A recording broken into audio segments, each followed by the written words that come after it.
Paul Keogh, the former managing director of Polygram Records in Ireland, has spoken out in defense of Louis Walsh amid allegations made by Boyzone in an upcoming documentary.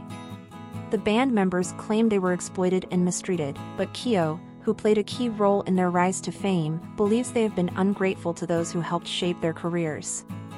Keogh, now 65, invested £500,000 and worked tirelessly in the mid-1990s to launch Boyzone into the spotlight.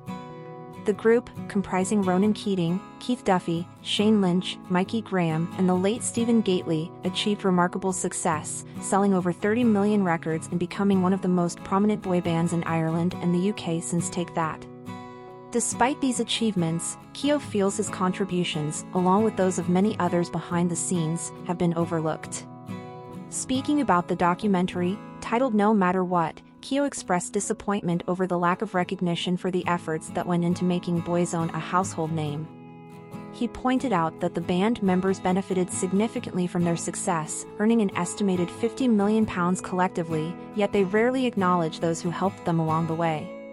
They were good lads, Keogh admitted, but they never really gave credit to the people who worked so hard for them. Even individuals like Sharon Dunn, who dedicated 4 years to their marketing, have gone unrecognized. A simple thank you would have been nice. Regarding the documentary's portrayal of Walsh as exploitative, Keogh firmly disagrees. He argues that the band's financial gains were outlined in their contracts and that their success would not have been possible without the meticulous planning and marketing strategies executed by Walsh and himself. His personal relationship with Ronan Keating deteriorated to the extent that Keating once requested to change seats on a flight to London to avoid sitting next to him. Additionally, Keogh noted that Keating's autobiography failed to mention him at all. While he insists this is not about personal recognition, he believes that the financial and strategic risks taken by Polygram Records to promote the band deserve acknowledgement.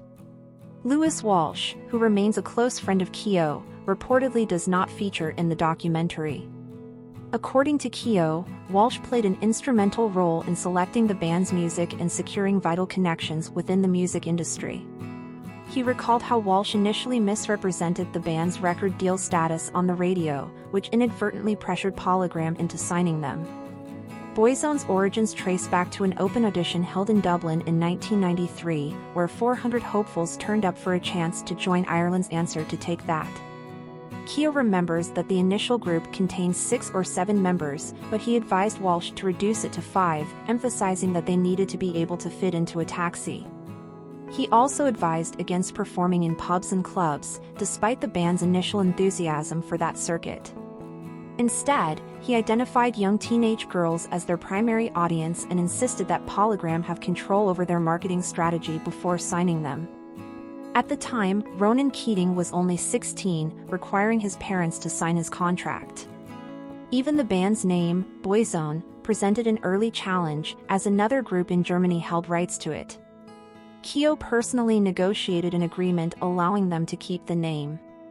Boyzone's first single, a cover of Working My Way Back to You by the Four Seasons, charted in Ireland, setting them on a trajectory of sustained success. However, Keogh candidly admits that 2 members of the group were not strong singers and were restricted to backing vocals. When I first asked Louis if they could sing, he told me it didn't matter, Keogh recalled. That's when I realized he understood the industry well. Their appeal was never about vocal talent but rather their looks and charm, which attracted a fan base of young girls. Ronan Keating, however, was mentored by an experienced producer who helped him develop his singing abilities. By the time Boyzone disbanded in 2000, they had become one of Ireland's most successful musical acts. Their concerts sold out within hours, even outselling U2 in Ireland at one point. Keogh revealed that the band members generally got along well despite their diverse backgrounds, but there were moments of tension. On one occasion, during a tour in Japan, he had to fly from London to Tokyo to mediate a dispute. Louis called me to say the band had split up mid-tour, Keogh recalled. I told them to meet me at an Irish bar in Tokyo, where I planned to knock some sense into them. But by the time I arrived, they had already patched things up. Stephen Gately's untimely death in 2009, caused by an undiagnosed heart condition, shocked fans and industry professionals alike. Kyo, who had long since moved on from Boyzone, remembered Gately as one of the kindest members of the group.